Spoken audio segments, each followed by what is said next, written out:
কুমিল্লা জেলাধীন লালমাই উপজেলার ছোট শরীফপুর কলেজ মাঠে আমরা যে বিষয় নিয়ে কথা বলবো যে এখানে আমরা একটি রাস্তা যে গুচ্ছি বাজার থেকে যে কলেজের প্রবেশ মুখে যে রাস্তাটি রয়েছে আসলে এই রাস্তাটি সম্পর্কে আমরা কথা বলবো। ততক্ষণ পর্যন্ত আপনারা আমাদের সঙ্গে থাকুন। তো প্রিয় দর্শক, আমরা এখন চলে যাচ্ছি এই কলেজেরই যারা ছাত্র রয়েছেন, স্টুডেন্ট রয়েছেন, তাদের সাথে আজকে আমরা কথা বলবো কেন এই রাস্তাটি অবহেলিত, কেন এই রাস্তাটির সংস্কার কাজ হচ্ছে না। তো আপনারা দেখতে পাচ্ছেন যে আসলে বৃষ্টির মৌসুমে এখান দিয়ে যে ছাত্রছাত্রীরা হেঁটে যাবে বা কেউ যদি গাড়ি নিয়ে প্রবেশ করে আসলে এই রাস্তাটি খুবই বেহাল এবং নাজেহাল অবস্থা।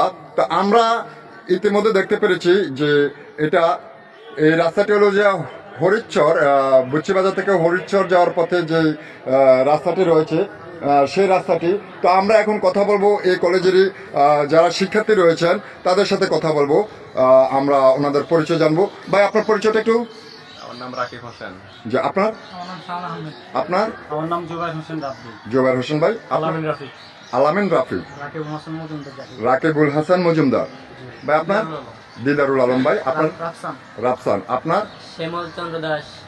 তো প্রিয় দর্শক, আমরা এখন চলে যাব যে একজন ভাইয়ের কাছে। আচ্ছা ভাই, এই যে আপনাদের কলেজের পরিস্থিতি, যে এই যে কলেজের প্রবেশ মুখে অর্থাৎ যে রাস্তাটি সংস্কার হচ্ছে না, হয়তো একটু আগে আমি দেখেছি যে একটি বাইক পড়ে গেছে স্লিপ খেয়ে, এই বিষয়ে আপনার একটু আমরা মতামত জানতে চাচ্ছি। মতামত বলতে গেলে কলেজ কমিটির একটু অবহেলা আছে।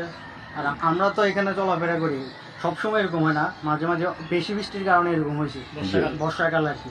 এত বেশি হয় না, আজকে একটু বেশি হয়ে গেছে। আজকে জানি কলেজে বিদায় অনুষ্ঠান ছিল আর এই গাড়ি চলাচল বেশি করছে, এই জন্য আজকে রাস্তায় এই অবস্থা। না, যেহেতু এখন বর্ষাকাল, হ্যাঁ বর্ষার মৌসুমে এরকম হবে, সেটাকে সংস্কারের বিষয়ে আপনার কোনো বিষয় বলতে আমার কলেজ কমিটির যারা আছে সম্মানীয় ব্যক্তি, তাদের আকর্ষণ করি, তারা যেন এই রাস্তাটা ঠিক করে মেরামত করে, এটাই। আসসালামু আলাইকুম। ওয়ালাইকুম আসসালাম ভাই, আপনার নাম? আমার নাম মোহাম্মদ জুবাইর হোসেন রাব্বি। আচ্ছা ভাই, এই যে আপনাদের কলেজের সামনে দিয়ে যে রাস্তাটা অর্থাৎ মাঠের মাঝখান দিয়ে যে রাস্তাটা চলে গিয়েছে বা এটার যে দুরবস্থা বা কাদা এবং এদিক দিয়ে আর যান চলাচল এবং বা স্কুলের ছাত্রছাত্রীরা যেতেও কষ্ট হচ্ছে, এই বিষয়ে আপনার একটু আমরা মন্তব্য জানতে চাই। আসলে বলতে গেলে আমাদের গ্রীষ্মকালে আপনার রাস্তাগুলো শুকনোর মৌসুমে আর কি অনেক শুকনোই থাকে, কোনো চলাফেরাতে এতটা বাধা বিপত্তির সম্মুখীন হতে হয় না। কিন্তু বর্ষার মৌসুমে আমরা অনেকটাই ভোগান্তির সম্মুখীন। আপনি লক্ষ্য করে দেখবেন যে আমাদের রাস্তাটা প্রচুর কাদাতে ভরপূর্ণ, ঠিক আছে।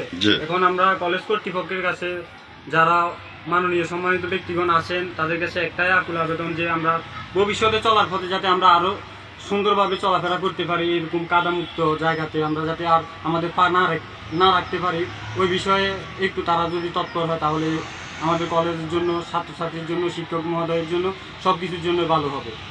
আমি উপজেলা শিক্ষা অফিসারের নিকট আকুল আবেদন করছি, এই যে মনে করেন আমাদের ছোট শরীফপুর ডিগ্রি কলেজ প্রবেশ পথে যে রাস্তাটা আছে, এই রাস্তাটা যাতে আপনার উপজেলার নির্বাহী অফিসার রয়েছেন, দৃষ্টি আকর্ষণ করবেন, এই রাস্তাটা ভবিষ্যতে যেন সংস্কার করা হয় বা পুনরায় আপনার এই রাস্তাটা ভালো করে দেওয়ার জন্য ছাত্রছাত্রী। আপনি এই কথাটি বলতে চাচ্ছেন ছোট শরীফপুর অর্থাৎ এটা লালমাই উপজেলার ইউনু বরাবর এবং মাধ্যমিক শিক্ষা অফিসার বরাবর দৃষ্টি আকর্ষণ করছেন যে যাতে এই কাদা যে রাস্তাটি রয়েছে, মানে কাঁচা রাস্তাটি রয়েছে, এই রাস্তাটি যদি কলেজের স্বার্থে বা স্কুলের স্বার্থে, যেহেতু এখানে ছোট শরীফপুর উচ্চ বিদ্যালয় রয়েছে, তো সেই বিষয়ে যে আপনি যে প্রশাসনের সুদৃষ্টি কামনা করছেন এবং বিশেষ করে মাধ্যমিক শিক্ষা অফিসারের সুদৃষ্টি কামনা করছেন এই রাস্তাটি যাতে অচিরে মেরামত করে দেওয়ার জন্য এবং ছাত্রছাত্রীরা যাতে বর্ষা মৌসুমে যাতে সঠিক সময় স্কুলে প্রবেশ করতে পারে, সেটা তো আপনার ভাষ্য। জি, ধন্যবাদ আপনাকে, অসংখ্য ধন্যবাদ।